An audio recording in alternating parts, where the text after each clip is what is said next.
All right, first off, Coach, how's it been to finally get your players back on campus and just have an opportunity to work with them? It feels great to have the players back on campus and actually being able to work with them. They've been on campus for a month before we started working with them, and now it's even better because we have individual training. We're being very safe and getting a lot of work in, so it's been fun. So as far as what this week's practices have consisted of, what have you put them through? Well, we have 4 individual baskets with 4 coaches.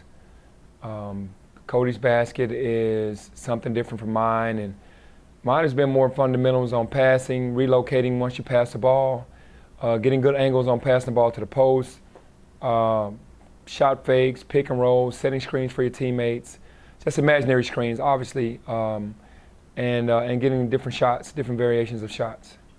And Tony's done like pin downs and flares, and we have a shooting station with the shooting gun, and then Cody does a variation of things as well. How impressed have you been with, I guess, what kind of shape they've come back in? How focused are they? Yeah, really impressed with the shape that they're in, because a lot of the guys were working out while they're at home during the quarantine, and they're really looking good and locked in and working really hard for us. So far, is everyone on campus and working out? Everyone's on campus, everyone's working out, and well, actually DeAndre, it's the last person. He'll start working out on Monday. Okay. As far as, I guess, your biggest takeaways from week 1, is anyone stood out? Well, I would like to say that a lot of the guys have come back better than what they left. Mm-hmm. You know, they had glaring weaknesses, and we had the youngest team in America last year, so rightfully so, freshmen with freshman mistakes. But you can tell their bodies are better, their mindsets are better. And really pleased as a coach to see that. This may lead into that, but how would you characterize the progress of last year's youngest players that you were talking about, DJ, Boogie, Damian? Yeah, all of those players, DJ, Damian, and Boogie, they all came back bigger and stronger and with a different mentality. I mean, like you said, you get a year under your belt, mm-hmm. and you get a chance to experience some things that you didn't know before, and now it's all motivation, and they've come back better, and you can just tell they worked on their games this summer. And how would you, I guess, feel about your front court now compared to last year at this time? Maybe at the point, I guess the point at where James was no longer involved. How would you characterize the front court? Well, you know, with Precious being a front court guy and being Player of the Year and Freshman of the Year, it's going to be hard to fill those shoes. But to get DeAndre, to get Musa, to get Ahmad in the front court, and then you can just say Landers can play small ball 4 or whatever. We're more skilled. We're more skilled, and we have more weapons at that position now. Signing Musa Jallow was huge. Did you feel any pressure to get him on board? I guess since there are no guarantees at this point about the availability of some of the transfers like DeAndre and Landers. Yeah, there was a lot of pressure to sign Musa. We were in a big battle with some other colleges, and man, it just came down to relationships. It came down to Precious as well. Precious and Musa were best friends, and Precious did a heck of a job recruiting him for us because he just told him about his experience, and it came down to the wire, but I'm so thankful that he chose us. I think you'd said that before. It reaches a point where the players start recruiting in some ways. They tell you they help with the whole process. Yeah, our staff worked our butts off to reach Musa and the people that needed to be involved, but there's no better recruiter than your players, because your players are going to tell them the experiences that they're going through with the staff.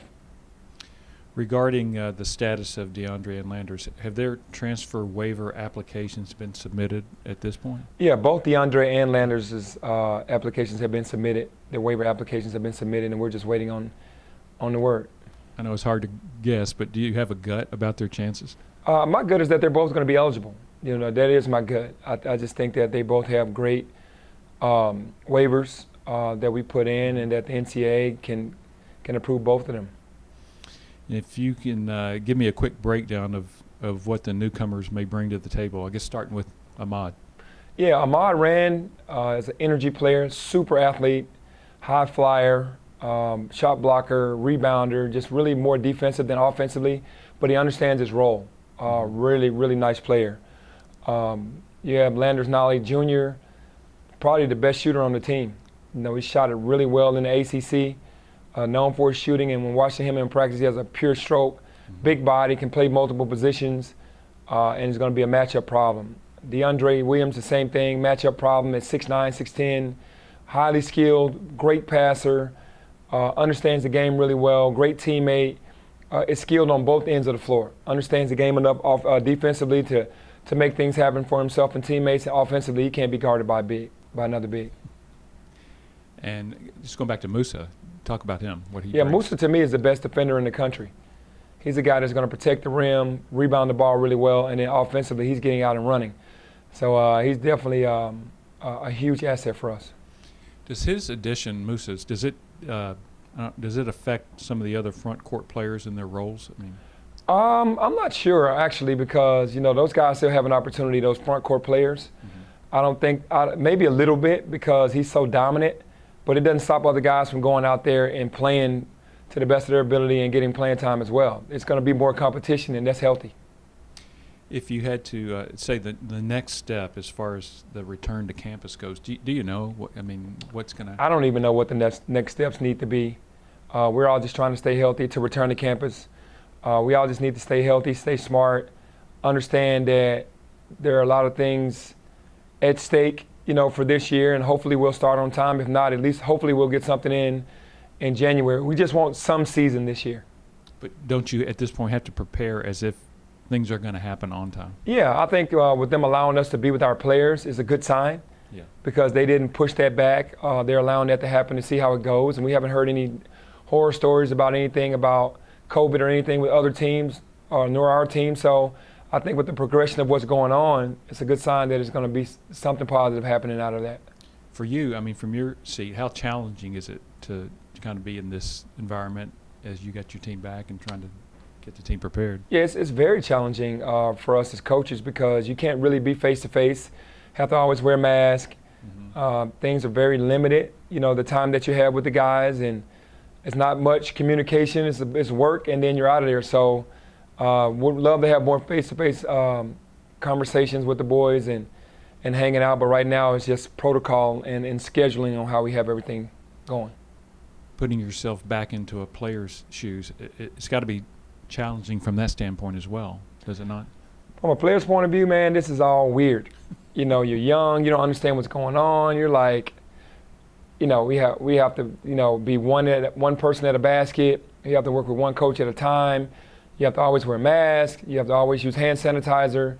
You have to fill a questionnaire out every day to say where you were the night before. You have to have your temperature taken every time you come into the building. It's a lot. At this point, what's the update on hiring a replacement for Mike Miller?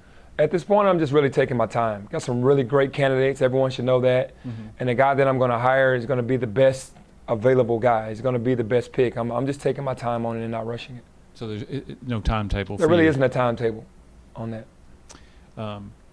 If you were, I guess, to try to say what you're looking for at that position when Mike comes in, are you looking for another NBA assistant with an assistant with NBA experience, or just the best possible? I just want the best overall guy.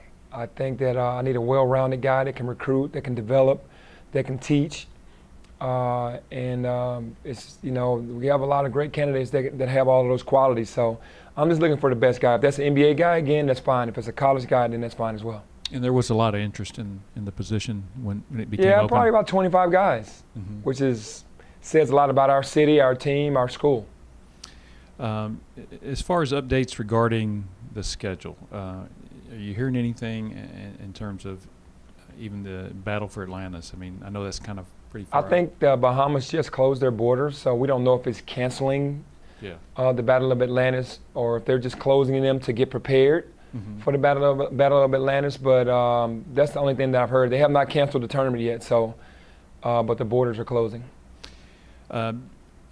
During this pandemic, how difficult has it been trying to keep the players focused and their minds on basketball with all that's going on? I know you alluded to that earlier, but yeah, with the pandemic going on, these guys all have cabin fever. They're ready to get out and about and play and run and jump and do all the things that kids love to do, and without being able to go out to eat naturally, mm-hmm. going to the movies, going out and do all the fun things. You're really just around your apartment or around home trying to make things up to do, playing the video game and getting a little exercise. So it's been tough, but we're all having to go through it. Yeah. It's not quite the NBA bubble, but it's got its. It's not the bubble. The bubble, the NBA is making it really nice for the NBA guys while they're in that bubble.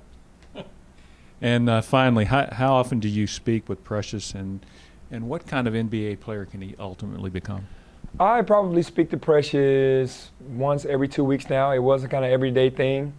But Precious is going to be a defender, a stop guy. He's going to be one of those guys that can defend 1 through 5.